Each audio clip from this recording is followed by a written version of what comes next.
शायद खुलने देते, लग तो ऐसे ही रहा है कि सर्किट पे सर्किट चल रहा है, उसमें फिर कुछ हो नहीं सकता, इसीलिए उसकी चर्चा नहीं। अब चला जाए दिल्ली, लक्ष्मण के पास डिफेंस एक्विजिशन काउंसिल की कल की बैठक, और शायद वो लक्ष्मण ज्यादा बेहतर बताएंगे, लेकिन शायद जो एक्सपेक्टेड था उससे ज्यादा के केपेक्स स्पेंड्स का अनाउंसमेंट आता हुआ। लक्ष्मण, क्या डिटेल्स है और सही कह रहा हूं या नहीं?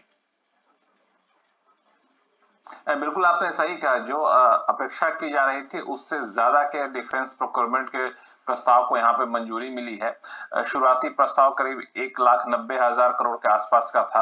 अब ये 2,23,000 करोड़ रुपए के डिफेंस इक्विपमेंट खरीदे जाएंगे।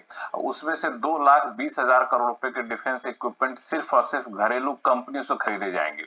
जो रक्षा मंत्रालय की तरफ से इस बैठक के बाद जो बयान आया है, उस बयान में कहा गया है कि इसमें प्रचंड हेलीकॉप्टर खरीदे जाएंगे जिसको एलसीएच कहते हैं।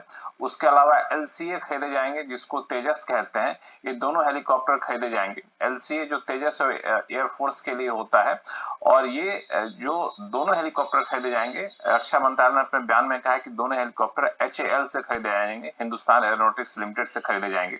इसके अलावा एचएएल से एक और प्रपोजल पे मंजूरी मिली है, वो है सुखोई के एयरक्राफ्ट मिली है।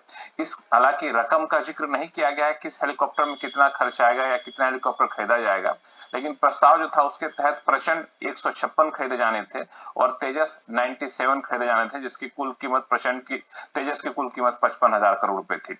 इन सब के अलावा टोड गन सिस्टम खरीदा जाना है, ऑटोमेटिक टारगेट ट्रैकर खरीदा जाना है, डिजिटल बैसिलिटिक कंप्यूटर खरीदा जाना है। इस तरह के कई सारे इक्विपमेंट खरीदे जाएंगे, वो भी घरेलू कंपनियों से। इन सारे प्रस्तावों पर कल रक्षा मंत्रालय की मुहर लग गई है। अब आगे इसके लिए जो कमर्शियल नेगोशिएशन है वो सारी चीजें शुरू होंगी।